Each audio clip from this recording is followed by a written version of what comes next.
Hello friends, नमस्कार। स्वागत है आपका टेक मुकेश चैनल में। तो फ्रेंड्स, आज की इस लेटेस्ट और फ्रेश वीडियो में मैं आपको बताने जा रहा हूं कि जो हायर पेंशन को लेके आपने जो आवेदन किए थे तो उसके रिगार्डिंग एक बड़ी अपडेट निकल के सामने आई है। और दूसरी बड़ी अपडेट जो कि 7500 प्लस डीए जो न्यूनतम पेंशन है उसको बढ़ाने के रिगार्डिंग भी एक न्यूज़ निकल के सामने आई है, जिसके बारे में कि आज मैं आपको इस वीडियो में जानकारी देने जा रहा हूँ। तो फ्रेंड्स, उसके बारे में बात करने से पहले आपसे करूंगा एक रिक्वेस्ट कि यदि आपने चैनल को अभी सब्सक्राइब नहीं किया है तो प्लीज़ चैनल को सब्सक्राइब कर लीजिए और जो बेल का आइकन आता है उसको दबा दीजिए ताकि आपको आने वाले वीडियो की नोटिफिकेशन जो मिलती रहे। तो चलिए फ्रेंड्स, जान लेते हैं उस बड़ी अपडेट के बारे में। तो देखिए फ्रेंड्स, सबसे पहले बात कर लेते हैं हायर पेंशन के रिगार्डिंग। तो पूर्व और वर्तमान नियोक्ता को फॉर्म रद्द करने का कारण कर्मचारी को बताना होगा। उच्च पेंशन के खारिज हुए आवेदन में सुधार करने का मौका मिलेगा। ईपीएफओ सदस्य कर्मचारी पेंशन योजना ईपीएस के तहत उच्च पेंशन के लिए किए गए आवेदन को ट्रैक कर सकते हैं। यह सुविधा ईपीएफ पोर्टल पर शुरू कर दी गई है। यदि आवेदन अटक गया है तो इसमें सुधार की प्रक्रिया शुरू कर सकते हैं। इसके लिए 1 महीने का वक्त मिलेगा। कर्मचारी भविष्य निधि संगठन ईपीएफओ ने इस संबंध में हाल ही में निर्देश जारी किए हैं।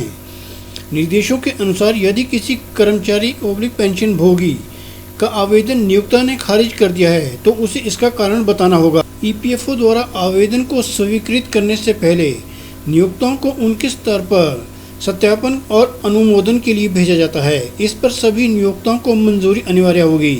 नियोक्ता को कर्मचारी द्वारा प्रस्तुत की गई जानकारी सत्यापित करना होता है। नियोक्ता आवेदन को स्वीकृत या अस्वीकार कर सकता है। खारिज करने पर इसका कारण स्पष्ट रूप से आवेदक को बताना होगा। नियोक्ताओं के पास अपनी सेवा से प्रक्रिया पूरी करने के लिए सितंबर तक का समय है। इसे नियोक्ता द्वारा आवेदनों की समीक्षा और सत्यापन के लिए एक निश्चित समय रेखा के रूप में देखा जा सकता है। देखिए, इन वजहों से आवेदन अस्वीकार हो सकता है। कर्मचारी को 2 स्थितियों का सामना करना पड़ सकता है। 1, पूर्व नियोक्ता आवेदन को अस्वीकार कर सकता है भले ही दस्तावेज सही हो। पिछला, दूसरे नियोक्ता ने अभी तक आवेदन की समीक्षा नहीं की हो। इसके चलते ईपीएफओ उच्च पेंशन का आवेदन अस्वीकार कर सकता है या स्वीकार करने की प्रक्रिया में देरी हो सकती है। सदस्य के पास उपलब्ध रहेगा ये विकल्प।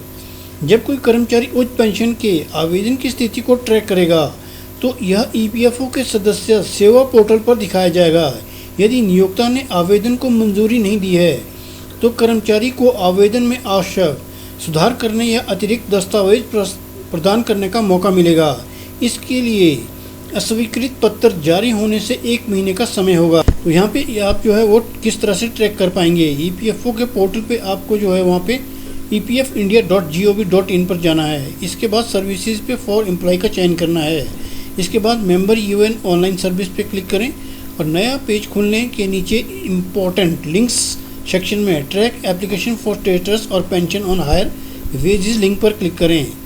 फिर यूएएन नंबर, पीपीओ नंबर की मदद से लॉगिन करना होगा। इससे आवेदन की स्थिति दिखाई देने लगेगी। यदि खारिज हुआ है तो रिजेक्टेड स्टेटस दिखाई देगा। इसके साथ रिवाइज का विकल्प भी आएगा। इसके लिए नियोक्ता के पास अपने दावे के लिए दस्तावेज जमा कराने होंगे। नियोक्ता उनकी पुनर्समीक्षा करेगा।